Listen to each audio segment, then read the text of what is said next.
This is Susie of Trauma Informed Parent. Last time I offered a list of book recommendations for parents and caregivers of children, teenagers, and young adults who may have experienced trauma or adverse childhood experiences. Today I want to offer a list of talks that are available on the internet that can offer a very valuable understanding of the subject.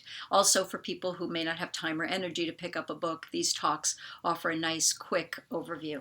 The first one is by Dr. Nadine Burke Harris, who's the author of the book, The Deepest Well. It is a TED Talk from 2014. Dr. Burke Harris says she wants to wake people up when it comes to the impact of repeated stress and the impact that has on the developing brain. This is an excellent talk in which Nadine Burke Harris refers to ACEs as the single greatest unaddressed public health crisis facing our nation today. It's on TED.com, and the doctor's name is Dr. Nadine Burke Harris. She is a pediatrician. The second one is with Dr. Bruce Perry. A lot of people have expressed interest in learning more about Dr. Perry's work in the neurosequential method, and he is the author of the book, The Boy Who Was Raised as a Dog. There are many videos available online of Dr. Perry. This particular interview I found is rather short. It's under 30 minutes and gives a nice introduction to Dr. Perry and his work. It is called Explore Health with Dr. Bruce Perry, and it is on YouTube. And Dr. Perry reflects on ACEs, but also talks about the importance of relational health and the fact that positive experiences can buffer bad ones. He reflects on the ACEs study and what he feels are some of the limits to the study, one of which being, what do people do with an ACEs score once they know it? It can bring on feelings of pessimism and despair if somebody finds out their loved one has a high ACEs score. Dr. Perry reflects on what you can actually do after learning your ACEs score. It's on YouTube. It's called Explore Health with Dr. Bruce Perry. The next one is also from an expert, Dr. Peter Levine, who is the founder of Somatic Experiencing. This is an interview Dr. Peter Levine did in 2014 called On Somatic Experiencing and the Concept of Titration. Dr. Levine is helpful for parents and caregivers of young children because he talks about how kids can be re-traumatized by talking about their trauma and how they often should not and cannot talk about it.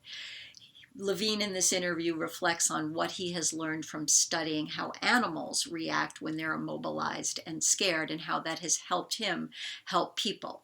As he says in the interview, we become afraid of the actual sensations of coming out of the immobilization response.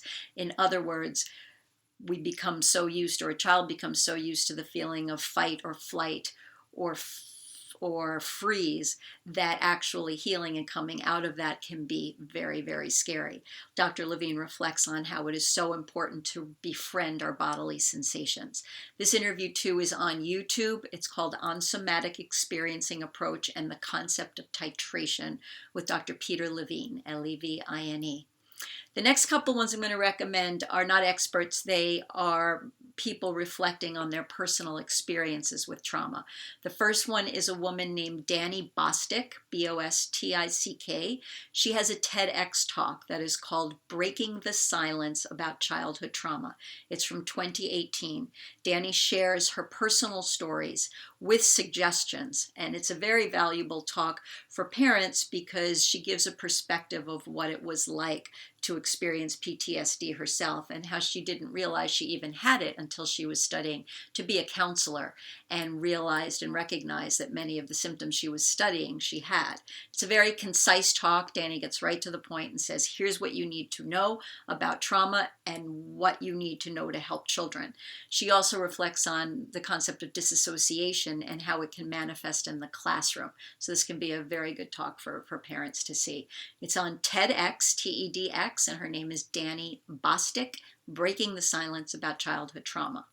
The next one is another great personal story by Michelle Esrick, Esrick, also a TEDx talk done this past year. Michelle is the producer and director of a documentary called Cracked Up that was about the Saturday Night Live alumna Daryl Hammond and his experience with trauma. In this TEDx talk, Michelle reflects on Daryl's experience, but she also talks about her own trauma and when she realized that trauma was actually behind a lot of the things she was experiencing and feeling in her life. She talks about how she learned to stop blaming herself, and she shares her important teenage experience, which can be very helpful for parents of teenagers. She also shares an important aha moment she had, as she had often thought that her trauma was what had happened to her, but it was when Dr. Bessel van der Kolk, the author of The Body Keeps the Score, remarked to her one day, when your reality is not seen or known, that is trauma. That was a big aha moment for her. This is an excellent talk to watch. Michelle Esrick, Esrick, and it's on TEDx. The last one I want to recommend is also the last book I recommended in the last video, the author of Trauma Stewardship, Laura Vandernoot Lipsky. She has a TEDx talk called Beyond the Cliff, where she reflects on the toll that can occur on people when they are exposed to the constant suffering and trauma of others. And for parents and caregivers of children who had suffered trauma, vicarious trauma, which is when you are repeatedly exposed to somebody else's trauma, that can take a tremendous toll on parents and caregivers. Lipsky has been working with trauma survivors for over 30 years, and her book is excellent, but if you don't have time for the book, her TEDx talk, Beyond the Cliff, Laura Vandernoot Lipsky, Lipsky, is well worth a watch. That is it for now. I hope these are somewhat helpful. I will be back soon to talk about trauma-informed music therapy, and I will have a special guest who is a renowned trauma-informed music therapist. Thank you and wishing you well. Bye for now.